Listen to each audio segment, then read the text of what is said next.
Hello SSC ২৬ batch. ইদানিং আমার ইনবক্সে অনেক বেশি প্রশ্ন আসতেছে ৩টা বিষয় নিয়ে। সেটা হচ্ছে কোন টেস্ট পেপার কিনবো, টেস্ট পেপার কেনাই লাগবে কিনা, টেস্ট পেপার কিভাবে পড়বো। তো প্রথমে আসি টেস্ট পেপার কেনাই লাগবে কিনা এটা নিয়ে। দেখো, যদি তোমার আসলেই অনেক কষ্ট হয়ে যায় টেস্ট পেপারটা কিনতে, তাহলে তো আর কিছু করার নাই, না কেনাটাই বেটার।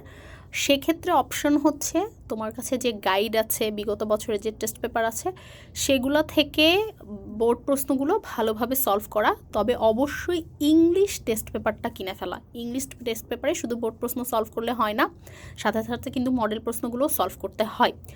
বাট এই বছর যেহেতু প্রশ্ন কাঠামো পরিবর্তন হয়েছে এবং আরও বিভিন্ন বিষয় টিষয় অ্যাড হয়েছে, শর্ট সিলেবাস এটা সেটা, তো সব কিছু মিলায়ে অবশ্যই হাইলি সাজেস্টেড এবং রেকমেন্ডেড যে তুমি হচ্ছে টেস্ট পেপার কিনবা।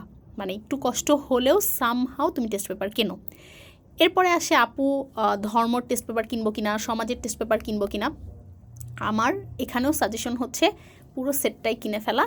তুমি চাইলে এই দুটো বিষয় স্কিপ করতে পারো, একান্তই যদি চাও তাহলে। এরপরে দ্বিতীয় প্রশ্ন, আপু কোন টেস্ট পেপার কিনবো। তো যেহেতু টেস্ট পেপারের দাম বাজারে এখন অনেক বেশি, আমাদের সময় এত বেশি ছিল না, তো একটাই যেহেতু টেস্ট পেপার কিনবা, সেক্ষেত্রে আমি সাজেস্ট করব তুমি বাজারে যাবা, যে টেস্ট পেপারের লেখার প্যাটার্নটা তোমাকে ভালো, মানে তোমার কাছে ভালো লাগবে, যে প্রশ্নটা অলরেডি তুমি প্র্যাকটিস করে গেছো, আগে প্র্যাকটিস করেছো, যে প্রশ্ন তুমি সবচেয়ে ভালো পারো, সেই প্রশ্নটা ওরকম 2-3টা টেস্ট পেপার থেকে চেক করা। যে টেস্ট পেপার লেখার প্যাটার্ন ভালো হবে তুমি সেই টেস্ট পেপার কিনবা। আদারওয়াইজ তো কোশ্চিন সব টেস্ট পেপারে একই থাকে, এখানে আলাদা হওয়ার কোনো সুযোগ নাই। এবং লাস্ট হচ্ছে টেস্ট পেপার কীভাবে পড়ব।